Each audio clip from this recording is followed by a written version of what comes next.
Assalamualaikum warahmatullahi wabarakatuh. Saya Imam Fatur Rahman dari Sistem Informasi Reguler 2018 yang ingin menyampaikan tentang tugas besar kecakapan antarpersonal untuk membacakan atau melantunkan sebuah pidato. Jadi langsung saja. Assalamualaikum warahmatullahi wabarakatuh. Hadirin sekalian, yang saya hormati Bapak atau Ibu yang bersedia hadir pada hari ini, serta teman-teman yang saya sayangi dan saya banggakan.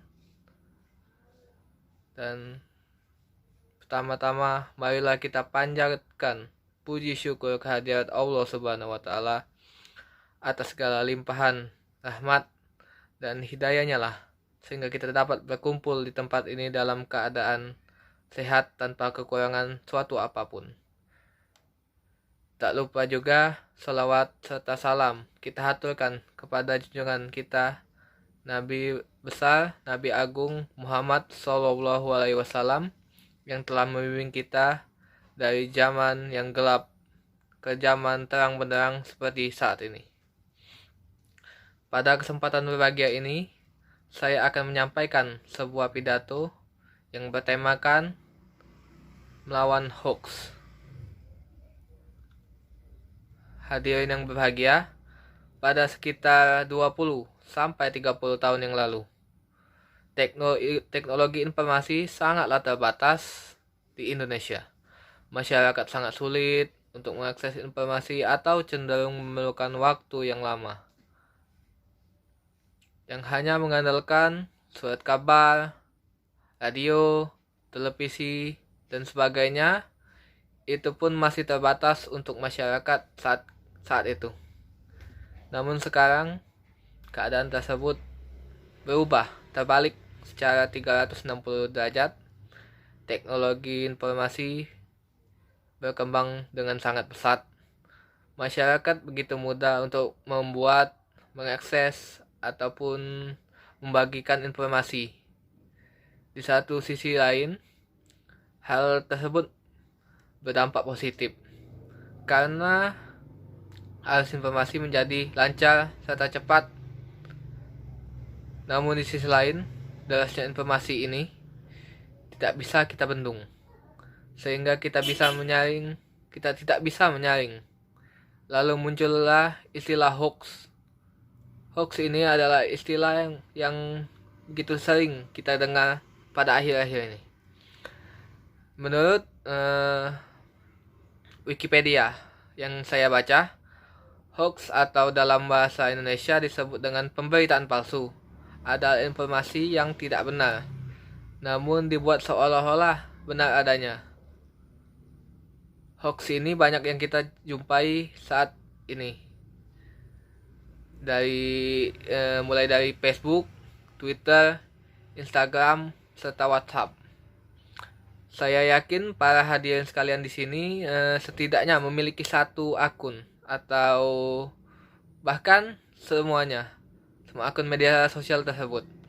Hal tersebut sangatlah wajar, karena dari survei APJII atau Asosiasi Penyelenggara Jasa Internet Indonesia pada tahun 2020, pengguna internet di Indonesia mencapai 196 juta pengguna, atau lebih dari 73% populasi jumlah penduduk di Indonesia. Dan tentu saja angka ini akan terus bertambah mengingat perkembangan teknologi terus berkembang seiring dengan zaman.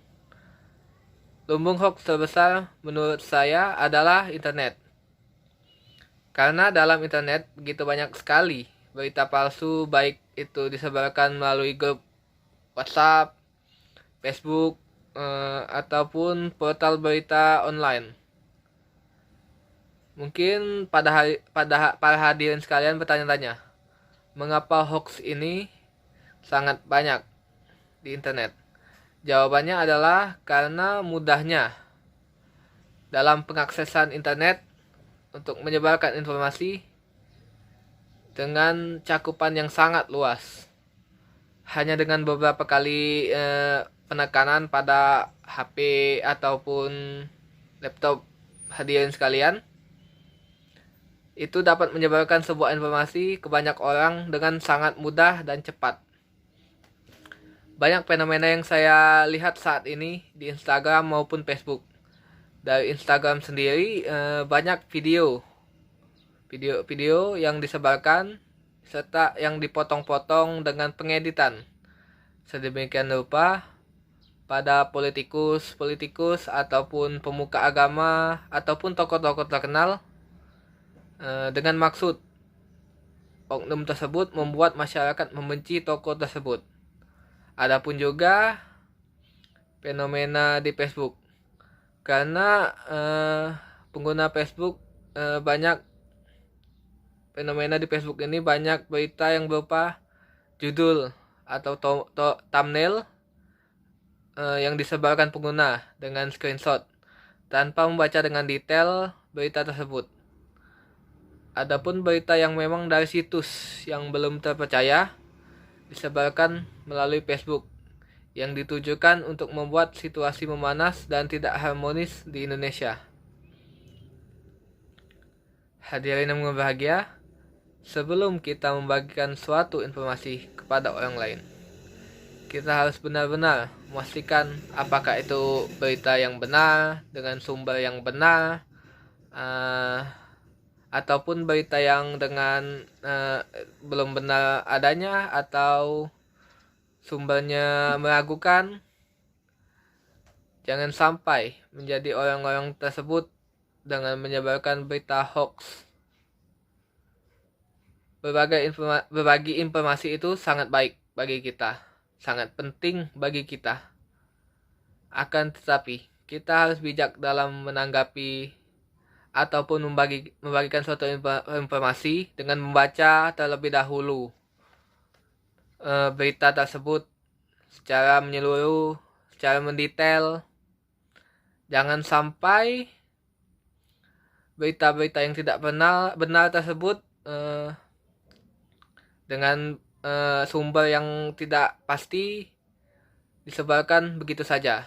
Kita harus membaca secara detail berita tersebut. Jangan hanya handphone kita yang smart, tetapi penggunanya tidak smart, karena langsung menyebarkan informasi begitu saja tanpa membaca terlebih dahulu berita tersebut. Karena banyak yang saya lihat saat ini, pengguna hanya membaca judul dan melihat thumbnailnya, thumbnail berita itu saja, ataupun video-video yang dipotong untuk ditujukan kepada tokoh masyarakat untuk membuat masyarakat benci, dan video-video serta berita tersebut tanpa menelusuri secara detail. Kalangan pengguna saat ini cenderung malas untuk membaca suatu berita dan hanya membaca judul saja, serta juga sulit untuk memilah berita mana dari sumber mana yang terpercaya ataupun belum terpercaya, sehingga mudahnya muncul hoax dan salah kaprah di kalangan pengguna internet. Karena dampak berita hoax ini juga dapat menimbulkan pertengkaran dan perpecahan di antara sesama pengguna. Apalagi berita tersebut berkaitan tentang politik dan SARA. Nah, SARA ini yang paling kritis, karena dengan SARA saja bisa membuat perpecahan di Indonesia pada waktu dulu, kalau nggak salah, yang dapat mengakibatkan suasana menjadi panas di Indonesia, yang terjadinya perpecahan antara pihak satu dan pihak yang lainnya. Hadirin yang saya hormati, marilah kita bersama-sama menyebarkan semangat kebaikan kepada sesama, untuk menghindari penyebaran berita palsu maupun kebencian terhadap sesama. Karena niscaya apa yang kita tanam, itulah yang kita tuai. Apa yang kita sebarkan akan kembali lagi kepada kita. Mari kita bersama-sama, bahu-membahu, saling bergandengan dengan menyongsong kehidupan yang berbahagia dan sejahtera untuk Indonesia maju. Sekian yang dapat saya sampaikan. Semoga pidato yang saya lantunkan ini bisa bermanfaat untuk diri saya sendiri khususnya, dan untuk kita semua pada umumnya. Apabila ada tutur kata yang kurang berkenan di hati Anda, saya mohon maaf. Kepada Allah saya mohon ampun. Wabillahi wa taufiq wal hidayah. Wassalamualaikum warahmatullahi wabarakatuh.